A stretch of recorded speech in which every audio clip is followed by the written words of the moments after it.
promise I won't be before you long, but I will be before you long enough. Hallelujah. And we're going to turn to Luke, the 8th chapter. And we're going to read a very familiar passage of Scripture. When you have it, say, I have it.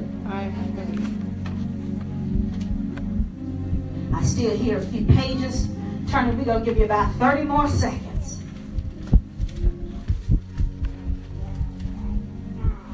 God is so faithful. He is so good. Hallelujah, God. It's not about me, but it's all about Him. Hallelujah, God. And it reads the 43rd verse. And a woman who had suffered from a hemorrhage for 12 years, I'm reading from the Amplified Bible, and had spent all her money on physicians. Can we say all her money? All her money. Yeah. And could not be healed by anyone. And came up behind him and touched the fringe of his outer robe, and immediately, can we just say immediately? Immediately. Her bleeding stopped. And Jesus said, who touched me? Who touched me? While they all were denying it, Peter and those who were with him said, Master, the people are crowding and pushing against you.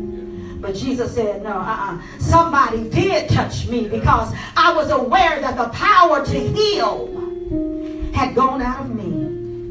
And then the woman saw that she had not escaped notice. She came up trembling and fell down before him. And she declared in the presence of all the people the reason why she had touched him, and how she had been immediately, can we say immediately, healed. And he said to her, daughter, your faith, your personal trust and confidence in me has made you well. Yes, God. Go in peace, untroubled, undisturbed, well-being. Amen. Amen. Father, have your way. Minister Keith has already prayed over me. Yes. So, Father, speak through me. Speak to me. Speak a word to your people, God. I decrease so that you may increase in me. Have your way in this place. And it is so, and so it is. Amen. You may be seated in the presence of the Most High God. I am excited today. I'm excited today because this is the day that the Lord has made, and I made a choice today that I was going to rejoice and be glad in it. Amen. I know that it may appear from time to time that I might have it all together, but I want to be perfectly honest with you today that I have some issues. I've got some issues now. Now, I'm looking at some of you, and you looking real good right about now, and you look like you have it all together too, but if you would just be honest with yourself, can you admit that you got some issues too? Amen. Amen. Mm-hmm. So if I'm talking to you right now, I just want you to say, I got some issues too. I got some issues too. So I know I'm in the right house, because if I came in here and I was the only person that was dealing with some issues, Minister Keith, I would say, okay, I might be in the wrong place. But thank you for helping me out right there. Amen. To let me know that we all have some issues. And in spite of our issue or our issues, who can say that they're really glad that the Lord has saved them? Mm-hmm. Hallelujah. Thank you, Sister Jewel. I'm really glad that the Lord has saved me. If it had not been for Jesus, where would I be? Because when I look back over my life, yes, Lord, some of the choices that I made, I could have been sleeping in my grave. Amen. So, Lord, I thank you for saving me. Thank you, Jesus. Thank you for saving me, God. Thank you for saving all of us that say that we are saved. Yes. Amen. So I'm here to also say that there is a lot of saved people. But being saved does not mean that you have been delivered. Amen. Mm. I'm going to say that again. Amen. Just because you say you're saved Amen. does not mean that you've been delivered, because we all have agreed that we had some issues. And so if we need to give this sermon a title, let's just say, I've got some issues. Come on. And see, I was reminded of when Kiara ministered on Tuesday, and she brought to life so elegantly the Wizard of Oz. Now, I'm not going to re-preach that, because she did an awesome job all by herself. Amen. Let's just give Kiara a hand clap for what she did on Tuesday and how the Lord is using her. Amen. But I would like to just talk a little bit about some of the characters in the Wizard of Oz.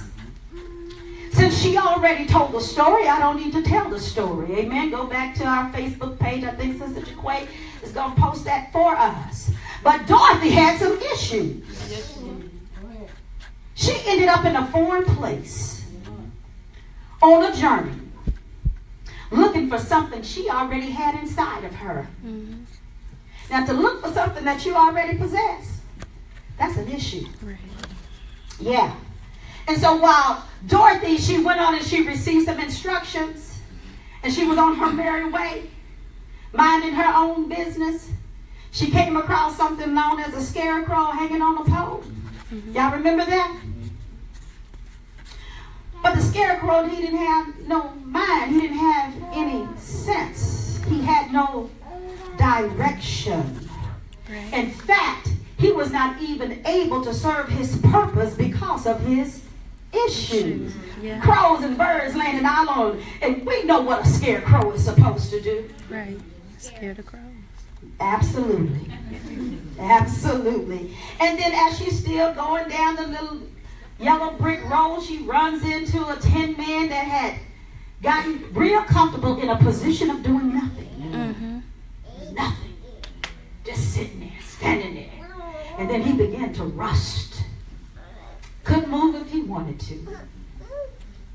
But then, Dorothy, she said she's going to oil him down a little bit. Sometimes all we need is a little oil.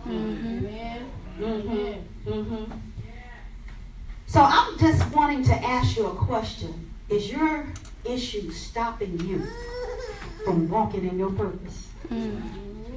Is your issue stopping you from moving in the direction that God has called? Because of your issue. Because of your issue. See, the Tin Man didn't have a heart.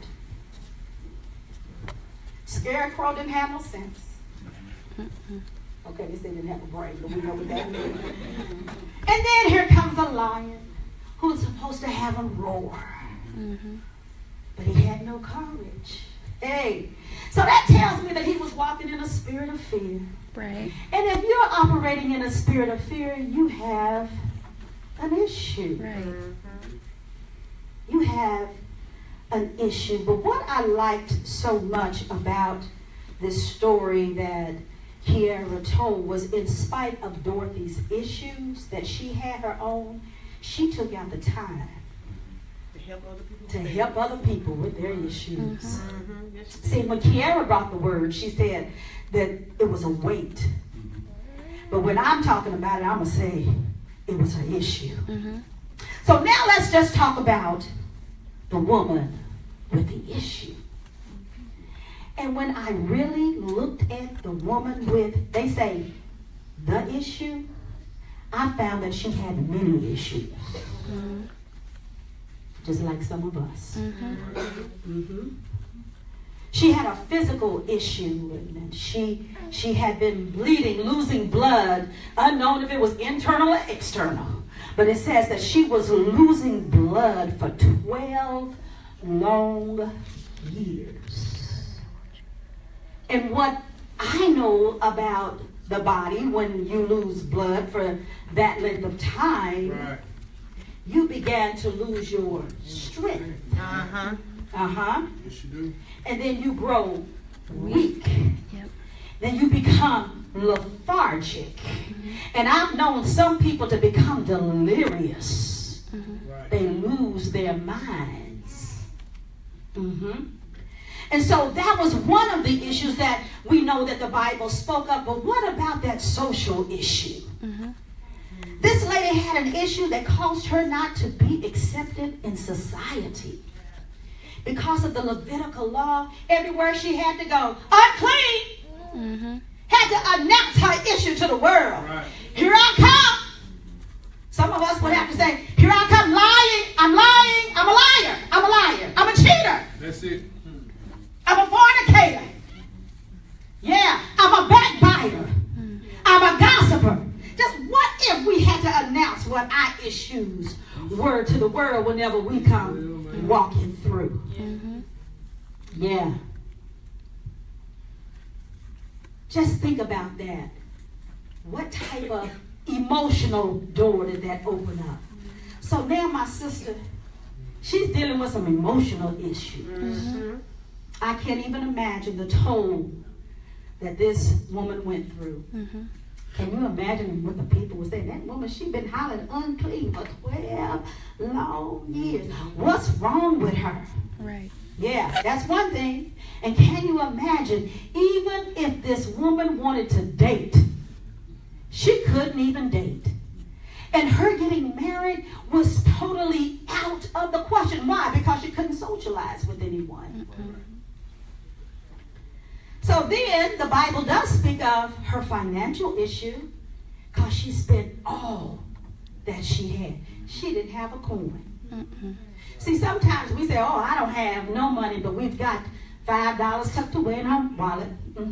We got that emergency bank account that we try to keep at least $50 in. But then we'll say, we have nothing. I just spent all. But this woman actually has spent all that she had. She had absolutely nothing. This is an issue. This is some real life issues. And I need to let you know that I've discovered with my own issues that issues comes in groups. They come in clusters. I don't just have one issue. I end up with multiple issues. Okay, I will talk about my physical issues. I'm diagnosed with high blood pressure. And because anyone with high blood pressure, you know what, because of the blood and the heart have to work so hard with high blood pressure, you sometimes end up with cardio issues, heart issues, issues of the heart. Are y'all with me? Right. Amen. And then that will graduate to something else, and then they say that you gotta be careful because you may end up with an aneurysm because of the blood. Right? So now you got more than one issue. It started out being high blood pressure, but it ended up being something else. And another thing about some of our issues, if nobody ever tell you, if I never told you I had high blood pressure, you wouldn't have known. Right. Because I'm not walking around saying, high blood pressure. Right. High blood pressure. High blood pressure. See, now what about those things that you can see? What about those issues that you can see? You cross-eyed. Well, that's an issue, y'all. it is. People gonna make, just like you all laugh, guess what? If I was cross-eyed when I was a little girl, so I know what that feels like. And so people have a tendency to laugh and talk about people when they see your physical issue. Am I still in the house? Yeah. Absolutely. See, sometimes your issues can be internal, and those are the things that you cannot see with your natural eye. Right. And sometimes your issues can be external, things that people can point, oh, you slew-footed? Oh, you overweight? Oh, you so skinny? See, those are things that people will make into big things. Right. And it will tear down your self-esteem, which now becomes another issue. There you go. Yeah. See, a lot of times I can be minding my own business, trying to handle my own issues. But just like Dorothy, somebody will cross my path and want to tell me about their issue. And then, because we're trying to walk in the likeness of Christ, sometimes those issues become our issues. And I like when Minister Larry said that he had to thank God that the things that he was going through was not what somebody else was going through. So he did not allow that other person's issue to become his issue. Right. Has that ever happened to you? That you minding your own business and somebody want to dump on you, Like you. and now you got your weight Right. and their weight, and you could barely carry your own, and now you're carrying everyone else's. But when you think about it, Jesus did the same thing. He did the same thing. And even right there in Luke, the 8th chapter, when Jesus was minding his own business, in verse 26, I will read it for you. You can read it later. When they sailed to the country of the Gerasenes, which is east of Galilee, now when Jesus stepped out on land, he was getting out the car. 1 foot on the cement, and he's still in the car. He was met by a man from the city of Gerasa who was possessed with demons. Now, he didn't have one issue. He had many issues. And for a long time, he had worn no clothes. Now, can you imagine getting out your car and a naked man approaching you? Now, see, you got to be visual to really see this. But also know the Spirit of Christ.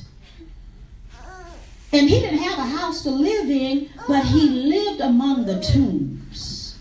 He lived in the graveyard with the dead stuff. Seeing Jesus, he cried out with a terrible voice from the depths of his throat and fell down before him in dread and terror and shouted loudly, "What business do we have in common with each other, Jesus, Son of the Most High God?" And I'm going to pause right there. Even your issues know what can deliver them. Right. Your issues are not so big that it does not recognize who Jesus is. Right. That's good. That's good. So even right there, he said, what business you have? Some of us don't want to be delivered because it's causing us to get some type of attention.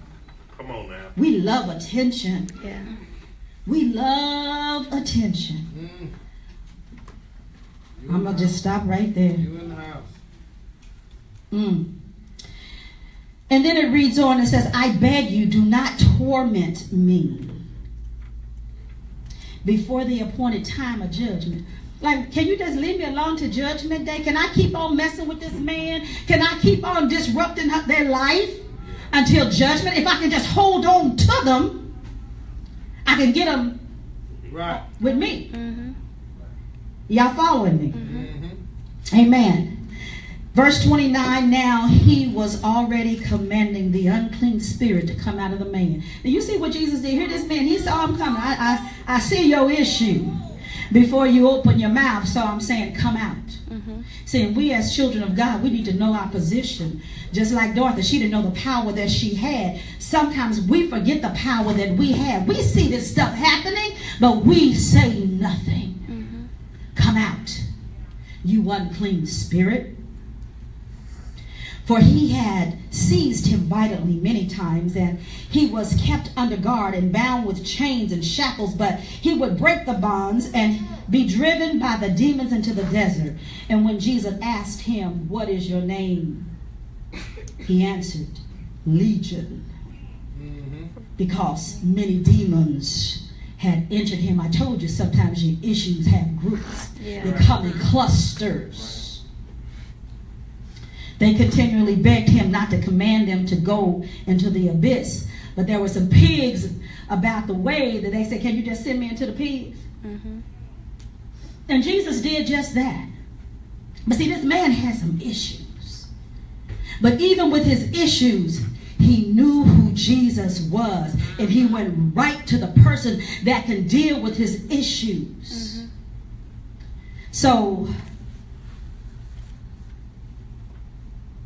Jesus.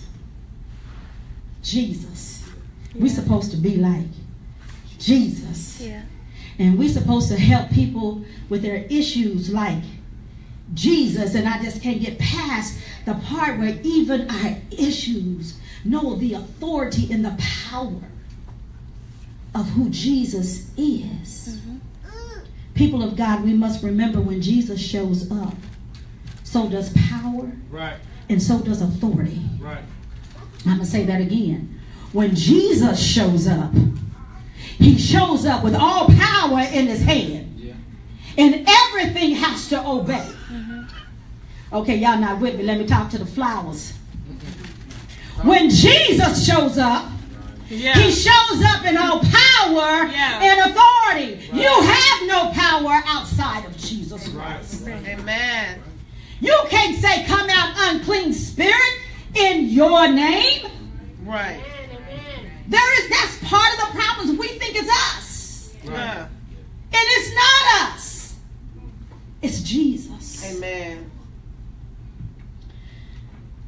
Now we continue reading in verse 40. Now, as Jesus was returning to Galilee, the people welcomed him, for they had been expecting him. That tells me that he had a plan, Yeah. Right. because they were expecting him to show up. And now a man named Jairus, a synagogue official, he was a church worker. Yeah. He held a position in the church. He came to him and he fell at Jesus' feet and began begging him to come to his house, for he had an only daughter about 12 years old and she was dying. But as Jesus went, the people were crowding against him, almost crushing him. And this is when my sister come up on the scene. Yeah. My sister. That's our sister. You know what? Because she represents our issue. Right. I tried to imagine myself going through the issues that she had for that length of time.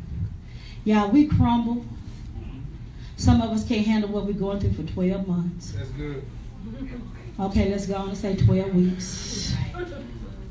12 days. 12 hours. Oh my God, I've been going to the half of the day. Lord, when are you going? There you go, babies. The baby's gotten. They said, what about 12 minutes? Yeah, because we want God to do it right then. But God said, I need you to move in some things that I need you to do. Yeah.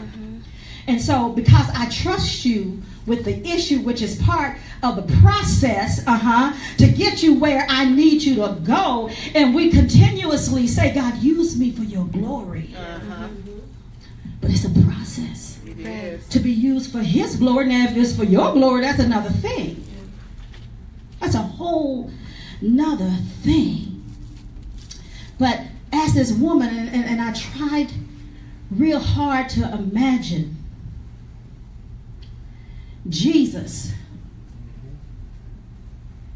because every time Jesus showed up, it was a crowd. He drew people because power and authority showed up. Right. If you had exhausted everything you knew to do, when you hear that the healer, when you hear that the deliverer, when you hear that the way maker, when you hear the answer to your prayer is coming, you press your way to get into his presence. Right. And see, we are not able to touch the very hem of his garment, but what God is requiring us to do right now is to touch his heart. Right. Touch his heart with your issue and see what happens. Right. And so as I envision, Daniel, can you come put on this row for me? Because I'm a visual person and I see things in pictures. And here is Jesus. Now he done came on the scene, but he also had some disciples. Come on, Deacon. Come on, Corey. Come on, Paris. I need some Somebody that's going to try to surround Jesus. Because, see, he's coming through the city. But see, he's also coming. Power's coming. When I see Jesus, I see my deliverance. And so here, take small steps, start walking through the city. Because he's on a mission. Come here, Hope. Okay, stop right there. Now, Hope she's going to represent our hope. Amen. She's going to represent our issues. Go low, baby. Go low. See, now, she had already been talking to herself. See, she is not even known as a name. We're talking about, she was so, and I hate to say insignificant, but nobody even knew her name. She was known by her issues. She was sick for 12 long years. She spent every dime, every penny she had looking for a man to heal and deliver her. But she heard about Jesus. And so she began to talk to herself. Y'all better learn how to talk to yourself and say, God, if I can just get into your presence. God, if I can just get where you are. God, if I can just reach you right now. Amen. You better begin to talk to yourself, and you better begin to encourage yourself. She had absolutely nothing to lose. She had lost everything. She couldn't even be around her family. And y'all know we're family oriented. We love our family. We always want to be around our family. But she was isolated. She had nothing to lose. And she had everything to gain. So I believe that this sister of ours, she got sick and tired of being sick and tired. Is anybody in here sick and tired about being sick and tired? Amen. I'm sick and tired. I'm sick and tired. And so I believe that she got so sick and tired, she says, I'm fixing to take a chance. I ain't got nothing to lose. And I heard he was coming to town. I heard, go low, start crawling, baby. And she said to myself, I just believe I will be healed if I could just touch the very hem of his garment. But he was guarded. And so she's trying to get through the crowd. Y'all move real slow because she's trying to slither in because she's after her deliverance. And so she said, I'm tired of being sick. I'm tired of being broke. But I said to myself, if I could just touch him, I believe I will be healed. I believe I will be delivered. Yes. I believe I will be made whole. Crawl faster, baby. Crawl faster because Jesus is leaving. And when you get gospel there, and then so when she gets to Jesus, she just tugs on his foot. And Jesus said, who touched me? Who touched me? And then the disciples said, Jesus, you see all these people around you. What you mean? They all shoving us against you. He said, no. This was a different touch. Yeah. Something was taken out of me when they pulled me. They pulled healing out of me. Who touched me? And because now the woman was afraid. And when I say afraid, she was just like, okay, I've been found out. Let me just come on and come clean. Thank you all for the demonstration. Amen. She said, I've lost everything. And so whenever he said, who touched me? Who touched me? Okay, look. Let me just tell you what my situation is. That's what God is really wanting us to just be real. He already knows. And so she says, let me just go and tell you. You know, I know I didn't supposed to be out here. I know that. But, you know, this is my situation. I've had this sickness. I've had this issue for 12 long years. Yes, God. But I heard you was coming to town, and I heard some things that you've done in the past. So I just took a chance on you. You know what I'm saying? My faith now came away from man, and it got on you. I said, I believe. She said, if. And then I just believe with every cross, if I. She got a little closer, if I could. And then she got if I could touch the hem of his garment, I will be made whole. Amen. Who wants to touch him today? Mm. Who want to touch him today? I want to touch him today because I got some issues. Yes, God. I want to know if you're tired of your issues. I want to know if you're tired of being broke. I want to know if you're tired of dealing with wayward children. I want to know if you're tired of being sick. I want to know if you're tired of being lonely. I want to know if you're tired of being a misfit. I want to know if you're just tired. Yes, God. Yes, God. I'm tired. Yeah. And I know that I can't do this on my own. But what I did discover is this woman, my sister, she went from a challenge to confidence. She went from her issue to issue being solved. Mm-hmm. Oh, y'all didn't catch that.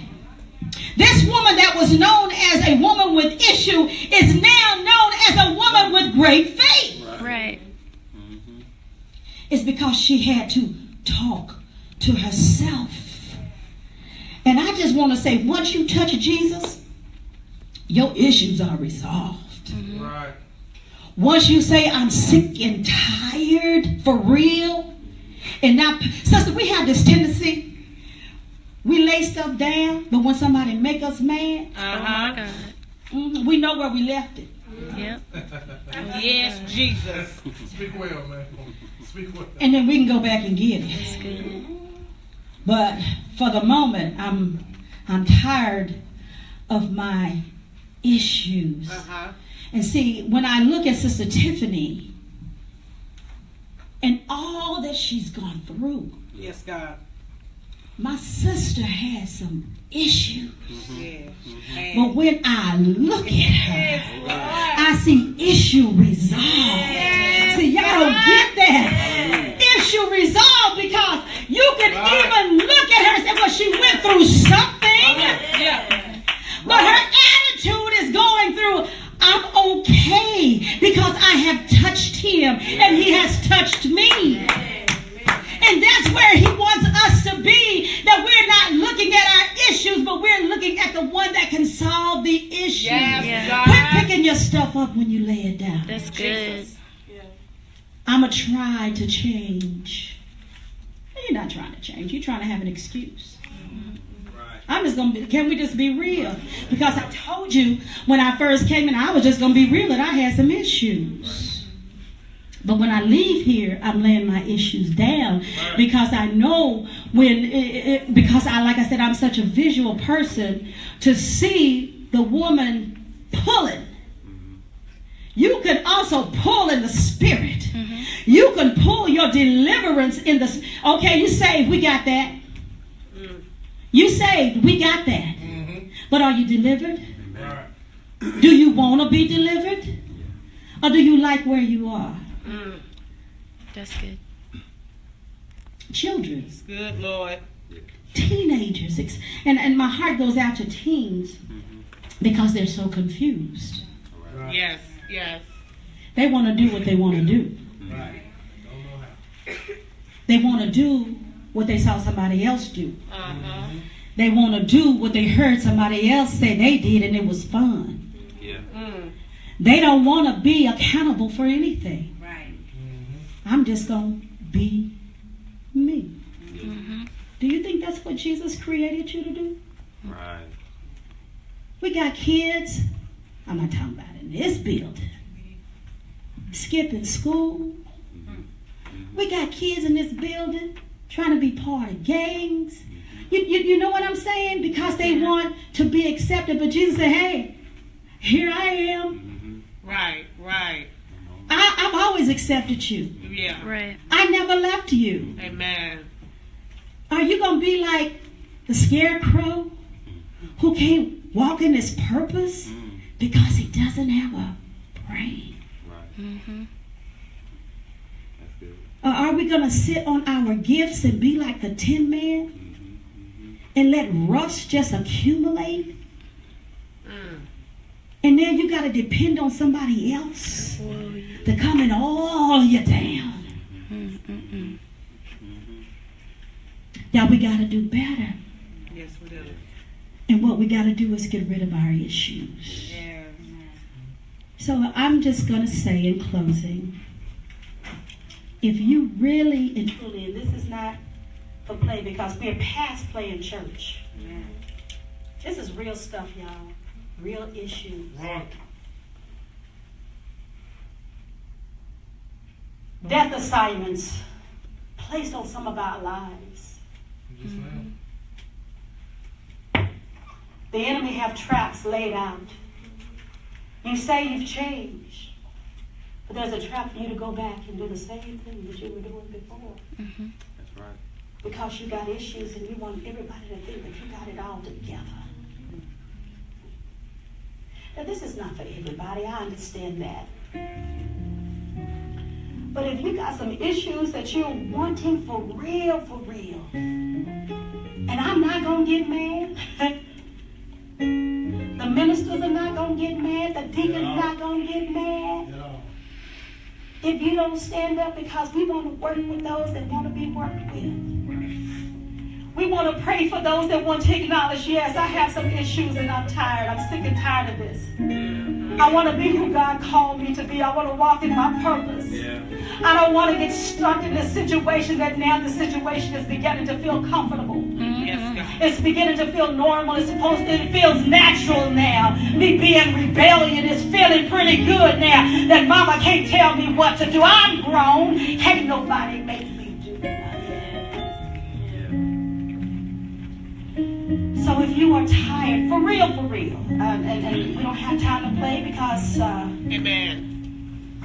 recess is over. Yes, it is. Recess is over. If you're tired of your issues, I'm going to ask that you please step to your feet. Yes, God. If you're tired. Yes. Everybody not tired. We have to acknowledge that. And we respect that. We respect that. I thank God for your honesty. I thank God for your realness. Now that was one step. Now the second step, if you're willing to lay those issues down and not pick them up because of convenience, because somebody made you mad, and you really want to change for real, you want to be delivered for real, I'm going to ask that you come to the altar. Amen. Like I said, it's not for everybody.